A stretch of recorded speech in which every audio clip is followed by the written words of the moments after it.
Lección 13. Núcleo espiritual crístico, Jesucristo y Jesús. Pregunta: ¿existe alguna diferencia entre Jesús y Jesucristo?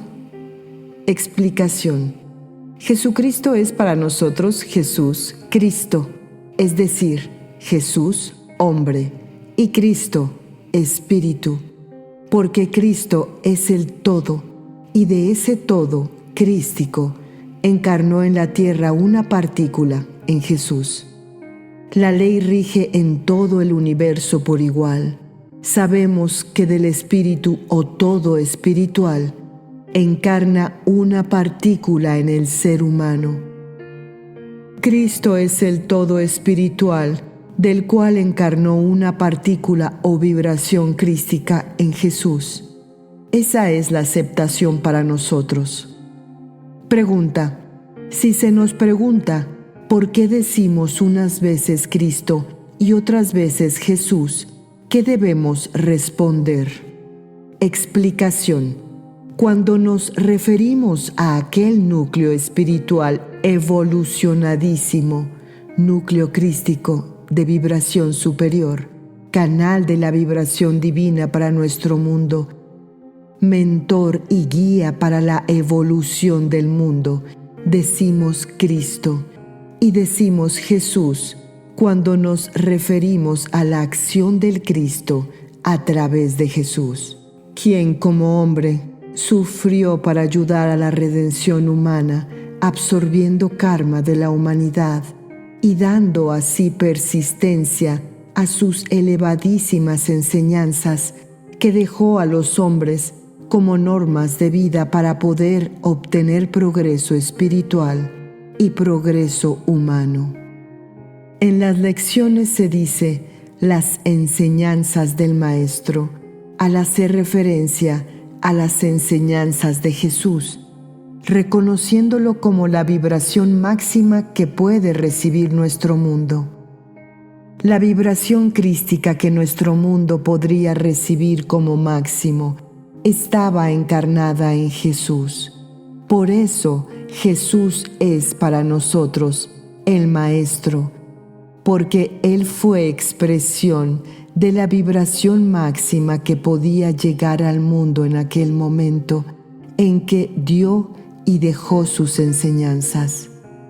Cristo está siempre en contacto con nosotros desde lo superior y en determinados momentos también lo está por medio de una partícula crística encarnada, la obra de Jesús. Cuando decimos la obra del Cristo, nos referimos al conjunto total de la obra que Cristo comenzara a expresar en la tierra ya desde milenios antes de la llegada de Jesús Cristo. Es parte de la obra del Cristo y fue fundamentalmente traer, además de conocimiento de la verdad, la vibración de amor y la enseñanza de amor. Pregunta: ¿existe relación entre la muerte prematura e ignominiosa de Jesús con la misión que Él trajo a la tierra? Explicación: Jesús trajo a los hombres la vibración de amor universal, enseñó a los hombres a amarse y abonó sus palabras con hechos que despertaron y acrecentaron la fe en ellos. Y además les dio enseñanzas de verdad que constituyeron normas de vida. Cuando Él hubo realizado su misión, no podía permanecer más tiempo en la tierra, porque ello hubiera significado un sacrificio que no estaba dentro del plan. Jesús no desencarnó en forma natural, porque ante los ojos humanos ello habría restado importancia a su obra. La humanidad vivía entonces y aún no se ha liberado totalmente bajo el predominio de las emociones, Por lo tanto, la desencarnación de Jesús debía conmover íntimamente el aspecto emocional del alma humana, reflejándose permanentemente por milenios en el plano emocional del mundo y por ende en el alma de los humanos. La crucifixión y el martirio eran comunes en aquellos tiempos, de modo que Jesús se sometió voluntariamente y con amor a las leyes que regían entonces entre los hombres. Llegado el momento de abandonar la tierra, era necesario que su actuación tuviera un broche que conmoviera el alma y la mente de la humanidad y permitiera que, a través del tiempo, cuanto mejor entendieran los hombres sus enseñanzas de amor y de caridad, más les conmovería el fin injusto que le había sido dado. Eso es lo que hasta ahora perdura. Si él no hubiera sido tan injustamente martirizado, ya pocos lo recordarían. En cambio, su martirio y su muerte afrentosa, porque así se castigaba entonces a los delincuentes, establecen un contraste tan grande con la dulzura y el amor que irradian sus enseñanzas y evidencian sus hechos, que acrecienta en el alma de los hombres un amor profundo y un intenso agradecimiento hacia Él, que les impulsa a seguir sus huellas por el camino que Él dejó señalado. Si Jesús hubiera querido evitarse el dolor físico, con solo elevar su pensamiento, habría hecho desaparecer todo aspecto sensorial humano y por lo tanto el dolor.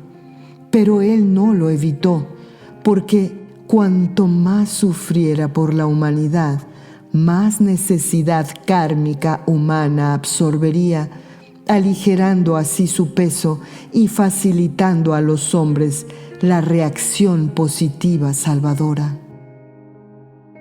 Jesús todo lo hizo por amor a los hombres, y por más que se analice su vida y su muerte, solo se encuentra como única razón de todo el amor.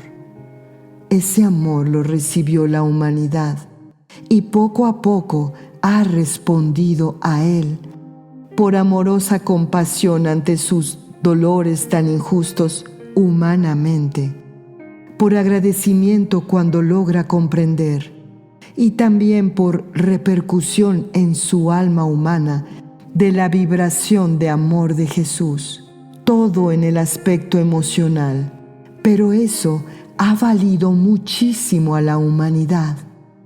La incidencia en el aspecto emocional era el único camino por el cual la humanidad podía asimilar el concepto del amor, porque todavía no estaba preparada para elaborarlo en el plano mental. Pregunta: ¿podría aclarar cómo fue en realidad la resurrección de Jesús? ¿Es cierto que desapareció su cuerpo? Explicación: la intensa vibración de la partícula crística, al liberarse de la materia, aceleró la vibración, ya extremadamente sutil, de esa materia y la desintegró, pero no por coincidencia, sino porque así debía ser. Nadie lo vio levantarse. Quienes estaban cerca del sepulcro sintieron la influencia de esa energía que lo sumió en profundo sueño. El cuerpo desapareció por la expansión de la energía liberada y esa misma expansión movió las losas. Quedaron las vendas con que estaba envuelto el cuerpo, porque la vibración de las vendas no respondía como el cuerpo a la vibración espiritual de Jesús. Es decir, que al expandirse la intensísima vibración de la partícula crística encarnada, en conexión con su propio yo espiritual crístico, produjo la desintegración de todas sus vibraciones físicas. Jesús encarnó con la misión de dejar una prueba para la fe, de dejar algo que perdurara, que conmoviera y que fuera origen de meditación para la humanidad durante milenios. Todas las circunstancias de su muerte tuvieron la finalidad de establecer un contraste perfecto con lo que en realidad era y que a través de sus hechos demostró ser. Pregunta: en los evangelios se habla de posteriores apariciones de Jesús a sus discípulos. ¿Esas apariciones fueron en cuerpo astral? Explicación: fueron creaciones de su mente superior, pues su partícula permaneció durante algún tiempo determinado en los planos superiores, en el plano espiritual de la tierra, con acción jerárquica sobre todos los planos físicos, visibles e invisibles del mundo, lo que le permitía formar aparentes cuerpos físicos, hacer oír su voz y también dejar anuncios y enseñanzas que, en esas circunstancias, eran muy necesarias a sus discípulos. En su momento, la partícula crística que encarnara en la tierra se reintegró a su todo en el núcleo crístico. Por otra parte, después de su breve paso por nuestro mundo, Jesús se ha presentado a los humanos con distintos aspectos de color y de forma en cuanto a su expresión, a su cabellera, rostro, vestiduras y demás, lo que sin duda debe tener una finalidad determinada. Eso es posible porque la mente crística y también las mentes superiores pueden utilizar a voluntad las sustancias físicas invisibles del mundo. Pregunta: ¿podría aclararnos algo más referente al nombre Maestro? Explicación: la vibración espiritual máxima que puede recibir en encarnación nuestro mundo recibe la categoría espiritual de Maestro. Por eso era Maestro Moisés, fue Maestro Buda, fue Maestro Jesús. El conocimiento que trajeron los maestros fue básicamente siempre el mismo, aunque adaptado al momento y al grupo humano en el que les correspondió actuar. Trajeron esencialmente casi el mismo conocimiento, aunque con diferente ropaje. El conocimiento de la verdad que ahora estamos recibiendo es también el mismo, más claramente expresado y con mayor expansión y proyección, porque la mente humana tiene ahora mayor capacidad, pero el conocimiento es básicamente el mismo, porque la verdad es una. Como dijimos, Cristo está siempre en contacto con nuestro mundo, porque siendo Cristo el canal divino para la tierra, a través de Él recibimos la vibración divina, de modo que la fuerza divina está en nosotros y fuera de nosotros. Cristo está en nosotros y con nosotros, y su vibración nos trae, adaptada a nuestra capacidad de asimilación, la vibración divina. La vibración del Cristo que canaliza y adapta a las posibilidades de asimilación del mundo la vibración divina está en todo el planeta, y en ciertos momentos el Cristo está también en contacto directo con el mundo a través de un canal que desciende a la tierra para traer con una finalidad determinada enseñanzas y vibraciones. Los hombres en virtud de su libre albedrío, pueden individualmente cerrarse al contacto crístico, pero en aquello que solo sería para su propio beneficio. Pregunta: ¿podría aclarar este último concepto? Explicación: las necesidades evolutivas de la humanidad en conjunto son atendidas por el Cristo y sus vibraciones impulsan su progreso evolutivo en todos los aspectos. En cada uno de los ciclos que determina la ley de evolución, pero para que el hombre pueda recibir individualmente el beneficio de las vibraciones crísticas, es necesario que vibre en amor, en fe, humildad, lo cual le permitirá absorber las vibraciones crísticas mediante las cuales será guiado, ayudado y protegido. Si el hombre carece de amor, de fe y de humildad, las vibraciones crísticas no pueden penetrar en él. Es como si hubiera cerrado todas las puertas de entrada. Pregunta: ¿la chispa crística que encarna lo hace íntegramente? Explicación: ningún ser espiritual puede encarnar íntegramente, porque la materia se desintegraría.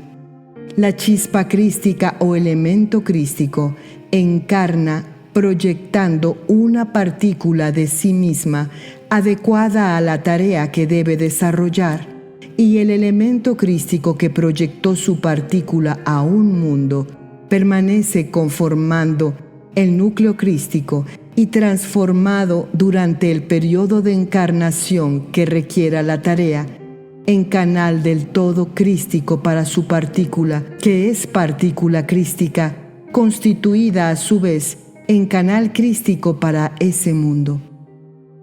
Los aspectos que trae una partícula crística cuando encarna: vibración de sabiduría, vibración de justicia, vibración de amor, poder de acción y demás, son aspectos del todo crístico. Digamos que el Cristo, la llama magna, es esencia espiritual, constituida por innúmeras chispas de esencia espiritual, ninguna de las cuales trabaja individualmente estando en el conjunto. Cuando una de esas chispas debe encarnar, proyectando una partícula de sí misma en un mundo como el nuestro, por ejemplo, todo lo que ella trae a la tierra con su esencia espiritual individual es vibración que canaliza del todo crístico. Todo lo obtenido en su proceso evolutivo está unificado con los aspectos similares de todas las chispas o elementos que constituyen el núcleo crístico. Individualmente, cada elemento crístico o chispa crística posee su propia esencia espiritual individual y la vibración que le ha otorgado su trayectoria involutivo-evolutiva realizada.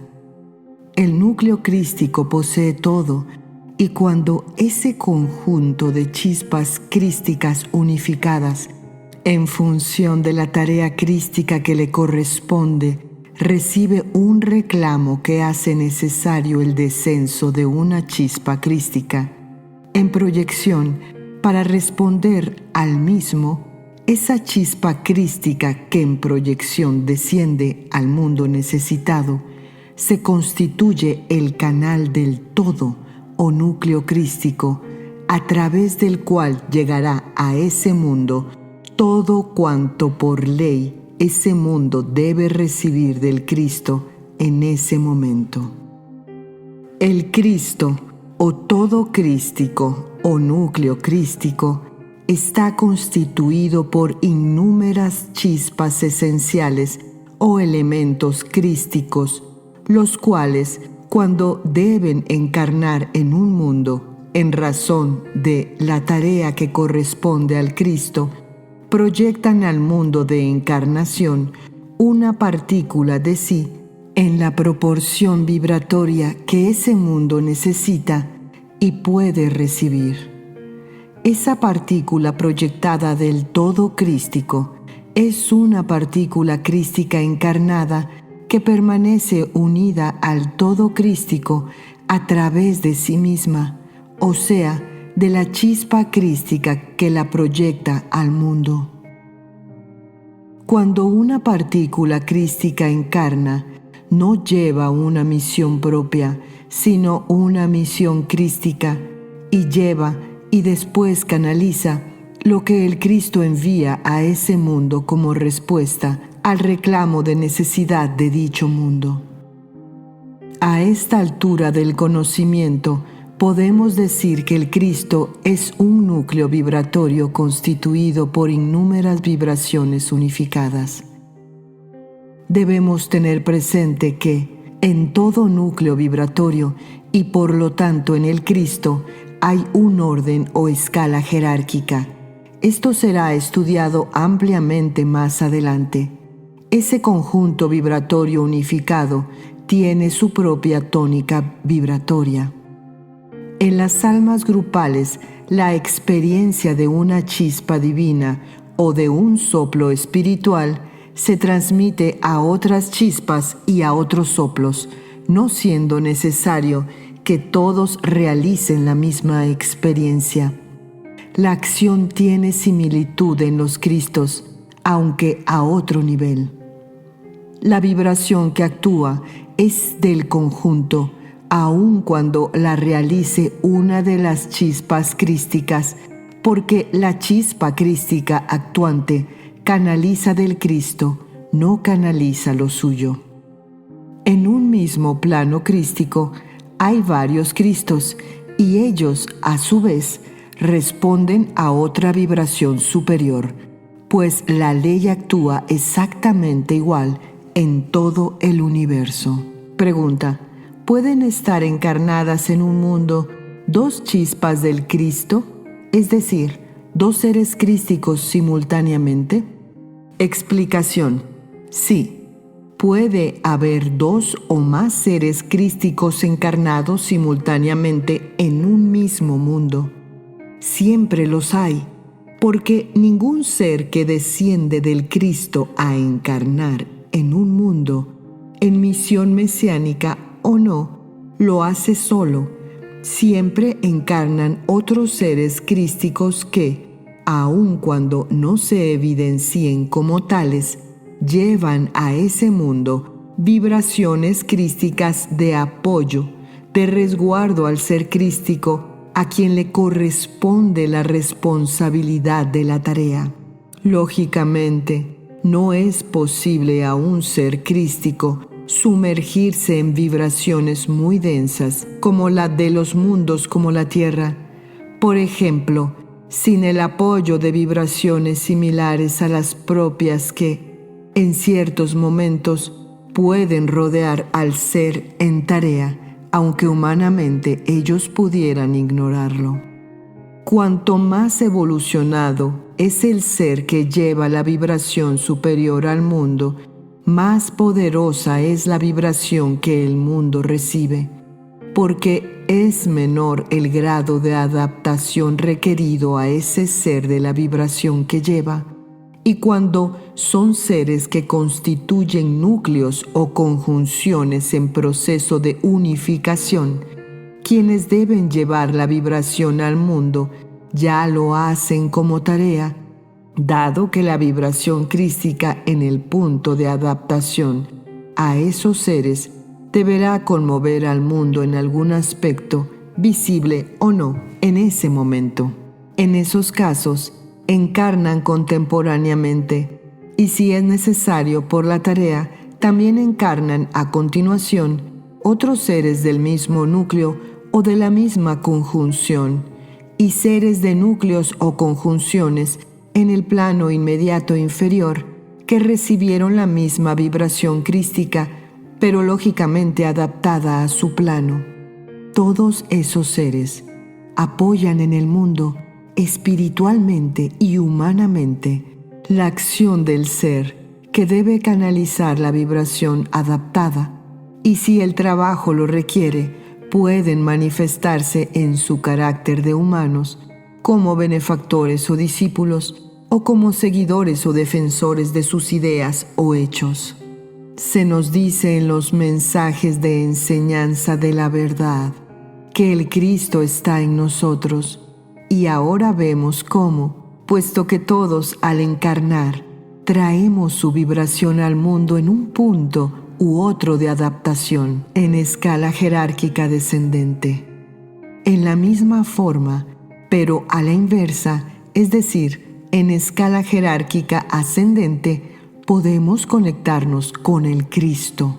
La evolución en un mundo, nuestro mundo, por ejemplo, se expresa en una escalonada sucesión de puntos evolutivos, y cada punto reclama las vibraciones que habrán de impulsar la evolución hacia el punto inmediato superior.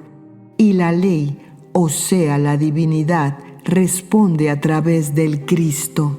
Ningún ser encarnado en un mundo como el nuestro, salvo el caso de encarnaciones crísticas, puede establecer conexión directa con el Cristo, sino que la conexión se efectúa a través de escala jerárquica ascendente, para que en un mundo como el nuestro puedan recibirse vibraciones directamente desde el plano crístico. Es necesaria la encarnación de una chispa crística o elemento crístico, o sea, lo que llamamos un ser crístico.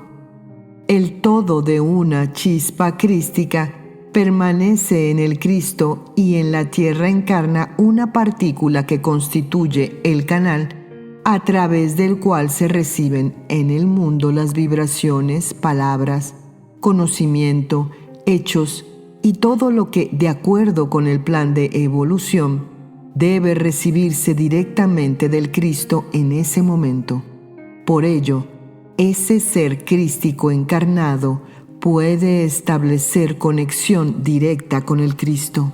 En la respuesta que envía el Cristo al reclamo de las necesidades vibratorias de un mundo, es decir, en la vibración que desciende desde el Cristo a este mundo, podríamos decir que participan todas las chispas crísticas de ese núcleo crístico, cada una de ellas en la medida que le permite su capacidad, de acuerdo al punto evolutivo ya alcanzado. Esta es acción, amor del Cristo, que redunda para las chispas crísticas como respuesta de la ley en progreso espiritual. Quienes más pudieron dar, por estar en punto de evolución más avanzado, reciben como respuesta de la ley más, en impulso de progreso, y ello permite se mantenga siempre en el núcleo, la escala jerárquica, y que las chispas más avanzadas pasen a integrar otro Cristo en plano inmediato superior, ubicándose en el primer peldaño de la escala jerárquica en él, y a la vez en la misma forma, es decir, ubicándose en el primer peldaño de la escala jerárquica, entran al Cristo anterior nuevas chispas que ascienden del plano inmediato inferior. Si no fuera así, no podría existir la imprescindible escala jerárquica en los núcleos crísticos, ¿o no? Todo ese proceso que se efectúa en los planos crísticos demanda milenios y milenios. La evolución individual es, en relación, mucho más rápida, si es que puede emplearse ese término. Pregunta: ¿la chispa crística que encarna recibe mayor beneficio espiritual que las que no encarnan? Explicación: no hay ninguna diferencia. La ley rige la encarnación de chispas crísticas cuando es necesario, pero no hay elección. Depende de las tareas que le corresponden y que perdurarán a través de milenios y milenios y cientos de milenios, tal vez para seguir la evolución de un mundo.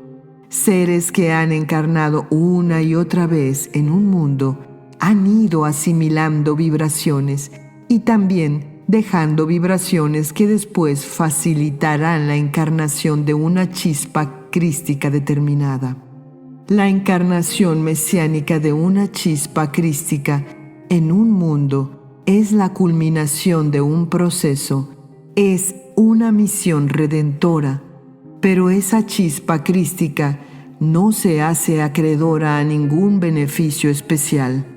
Todo es parte de la tarea de amor del conjunto de chispas crísticas, o sea, del Cristo bajo cuya égida y guía está ese mundo y la evolución en él. Pregunta: si ese mundo necesitara luego otra vibración diferente, ¿la podría llevar la misma chispa o debería descender otra chispa crística? Explicación: no. Esa chispa ya está identificada con ese trabajo y podrá ir a realizar similar tarea a otros mundos en los cuales también ha realizado experiencias y realizado tareas, sin necesidad del proceso de adaptación, porque es la tarea preparada durante milenios. Para ese otro mundo, o para el mismo mundo, en otro proceso ya más avanzado, habrá seres que se están preparando para cuando llegue el momento. Es ya una línea de trabajo. Pregunta: ¿es lo mismo que la preparación de los misioneros en el espacio para poder colaborar en la obra en este momento? Explicación: no, esto es completamente distinto. La preparación que han recibido los actuales colaboradores de la obra del Cristo han sido sobre la base del propio esfuerzo, de sus superaciones, de su preparación interna, tal vez en las 4 o 5 encarnaciones últimas. Este es un proceso milenario de preparación con proyección de milenios en su acción. No pueden hacerse comparaciones.